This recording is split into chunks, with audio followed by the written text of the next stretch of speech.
আজকে কথা বলবো লোন ইএমআই থেকে কিভাবে আপনি বেরোবেন। তো দেখুন, অনেকেই মনে করে লোন নেওয়া, ইএমআই এসব হচ্ছে ভালো ভালো আমার দৃষ্টিতে, বা অন্য যারা জ্ঞানীগুণী মানুষ, আমি নিজে জ্ঞানী মনে করছি না, যারা একটু বোঝে দেখবেন লোনটা হচ্ছে খুব একটা ভালো না। যদি খুব প্রয়োজন থাকে তবে লোন নিন, যদি প্রয়োজন না থাকে তাহলে লোন নেওয়ার কোনো দরকার নেই। এবার বুঝবেন কী করে লোন নেওয়া কি, আমি ওই টপিকে আসি না, আমি যে বলবো যারা লোনে অলরেডি রয়েছেন বা ফিউচারে যারা লোনে আসেন বা লোন নেওয়ার চেষ্টা করছেন বা ইএমআইতে রয়েছেন, তারা ফিউচারে আমি ব্যাপারটা হচ্ছে বর্তমানে যারা লোনে রয়েছেন ইএমআইতে রয়েছে সেখান থেকে কীভাবে বেরোবেন সেই নিয়ে কথা বলবো। তো দেখুন, ব্যাপারটা হচ্ছে প্র্যাকটিক্যালি কীভাবে লোন থেকে বেরোবেন। একটা খাতার পেন নিন প্রথম। দ্বিতীয় হচ্ছে একটা লম্বা দাগ টানবেন, এক পাশে লিখুন আপনার টোটাল যে লোন, ছোটো থেকে বড় কারা কত টাকা পাবে অ্যামাউন্টটা লিখে দিন, বা কে পাবে সেটা লিখুন।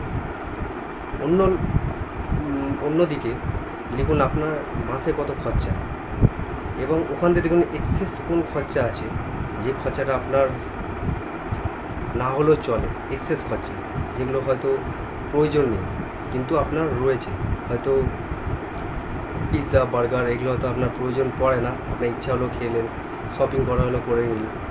যদি প্রয়োজন থাকে তাহলে করুন, নাহলে সেই এক্সেস খরচাটাকে লেস করুন। এবং যেমন ধরুন যেটা এমার্জেন্সি, যেটা আপনার প্রতিদিন জীবনকারে লাগে, যেটা আপনার অবশ্যই প্রয়োজন, যেমন ইলেকট্রিসিটি, গ্যাস, বাজার, মুদিখানা, এগুলো তো রোজকার জীবনে লাগে, তো এগুলোকে অ্যাড অন করুন, এগুলোকে একটা সাইডে লিখুন।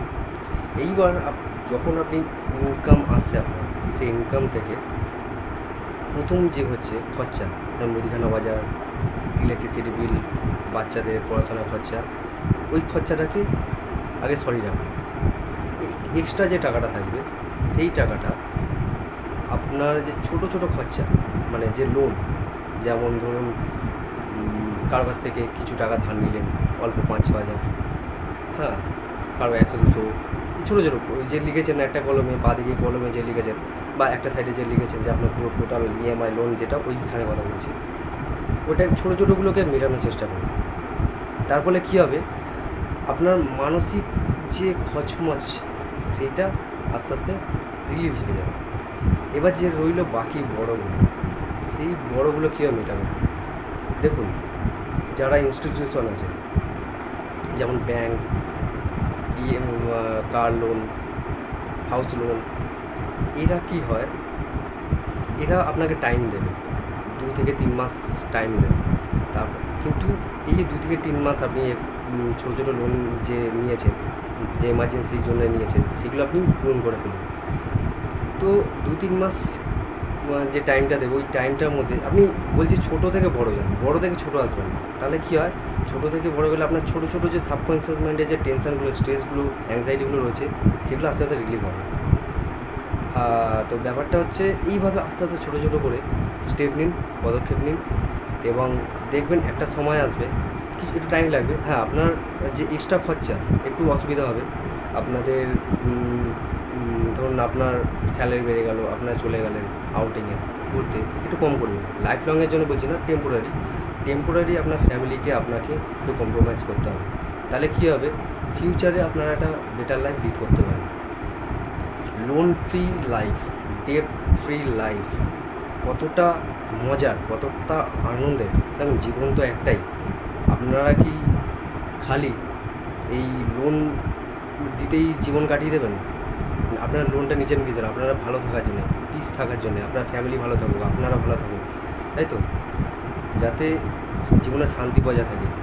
কিন্তু সেই শান্তিটা যদি ভঙ্গ হয়ে যায়, সেই শান্তিটা যদি অশান্তিতে পরিণত হয়, সারা জীবন যদি লোন বয়ে চলতে হয়, তাহলে আপনারা ভালো থাকবেন না কখন। একটা সময় আসবে দেখবেন আপনার লোন দিতে দিতে জীবন শেষ হয়ে গেল, তাহলে লাভটা কী হলো? আপনার যে সময়টা বেঁচে সেই সময়টা আপনারা কী করলেন, লোন দিতেই ব্যস্ত হয়ে গেলেন। আর ব্যাপারটা হচ্ছে আমাদের পরিবেশটা এমনই তৈরি করে দিয়েছে যে আমাদের ডিজায়ার তৈরি করে দিয়েছে মার্কেটিংয়ের মাধ্যমে, যারা দিগ্গজ আছে, বিজনেসম্যান আছে, তারা এমনভাবে ট্র্যাপে ফেলে দিয়েছে, আমরা ট্র্যাপে পড়ে যাই, ফেলে দিই না। আমাদের মার্কেটিং এমনভাবে করা আছে, আমাদের সাবকনসিয়াস বারে অ্যাড এমনভাবে দেখানো হচ্ছে, সাবকনসিয়াস মাইন্ডে ঢুকে গেছে, সেখান দিকেই আমরা ডিজায়ার তৈরি করা আমাদের। এবং তারপর আমাদের ইচ্ছা ঘর নেওয়া, বড় ঘর, বড় বাড়ি, বড় গাড়ি, বিয়ে হবে অনেক বড় করে, যাতে লোক দেখে বলুক বাহ কি বিয়ে করেছে। বিয়েটা প্রয়োজন কি প্রয়োজন না সেটা পরে আমি বলছি, সেটা নিয়ে আমি একটা ভিডিও বানিয়েছি, সেটা বলছি না। যদি বিয়ে আপনার জীবনে প্রয়োজন থাকে তাহলে অল্পতে কাজ হয়ে যায়। যদি আপনার ঘরের প্রয়োজন থাকে অল্পতে কাজ হয়ে যায়। যদি আপনার গাড়ির প্রয়োজন থাকে সেকেন্ড হ্যান্ড নিয়েও কাজ চালানো যায়, বা অল্প টাকা যে আছে সেটাতেও কাজ চালানো যায়। ইএমআই, লোন, এগুলো একটা ট্র্যাপ। কেননা আপনাকে যদি ট্র্যাপে না ফেলে ওদের ফায়দা হবে কী করে? ওরা বলতে যারা বড় বড় বিজনেসম্যান, তারা চায় আপনারা সারা জীবন গোলামি করুন।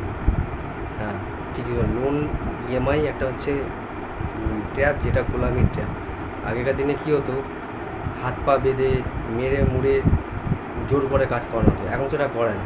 এখন মার্কেটিংয়ের থ্রু আপনাকে গোলাম করে রাখে, যাতে ওরা আপনার কাছে না আসো, আপনি ওদের কাছে যান, যাতে ওরা এমনভাবে তৈরি করে দিয়েছে আপনাকে গোলাম যে আপনারা যেতে বাধ্য হন।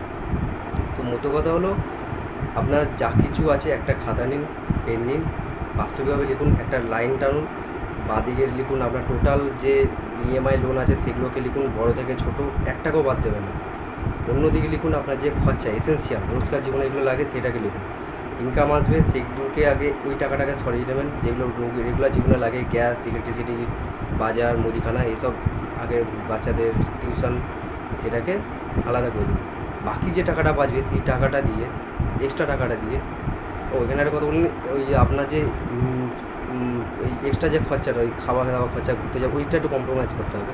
ওই টাকাটা নিয়ে, এক্সট্রা টাকাটা নিয়ে আপনার ছোটো ছোটো যে লোনগুলো আছে সেগুলোকে মেটান। তারপর আস্তে আস্তে ছোটো থেকে উপরের দিকে উঠুন এবং বড়োগুলোকে মিটিয়ে দেওয়ার চেষ্টা করুন। দেখবেন 1-2 বছরের মধ্যে আপনার অনেকটাই লোন ক্লিয়ার হচ্ছে, এবং একটা সময় আসবে দেখুন পুরোটাই আপনার ক্লিয়ার, শান্তিভাবেপূর্ণ বাঁচতে পারবেন। লোন ফ্রি লাইফ সবথেকে শান্তিপূর্ণ লাইফ। এর থেকে ফ্রিডম লাইফ কে না চায়? সবাই চায়। শান্তিপূর্ণভাবে বাঁচতে কে না চায়? সবাই চায়। কিন্তু ওই যে আমাদের ইচ্ছাটা আসলে ইচ্ছাটা আপনার ইচ্ছা না, ওটা হচ্ছে তৈরি করা হয়েছে ইচ্ছাটা। ওটা হচ্ছে যারা পুঁজিবাদী আছে তাদের থ্রু দিয়ে আপনার মধ্যে ইচ্ছাটা প্লান্ট করা হয়েছে, বীজ রোপণ করা হয়েছে। আর আপনারা সেটা জানেনও না, সাবকনসিয়াসলি সেটা বীজ রোপণ করা হয়েছে। তো আশা করি সবাই বুঝতে পেরেছেন কি আমি কি বলতে চেয়েছি। যদি কোনো প্রশ্ন থেকে থাকে নিচে কমেন্টে জানাবেন। ধন্যবাদ, সবাই ভালো থাকবেন।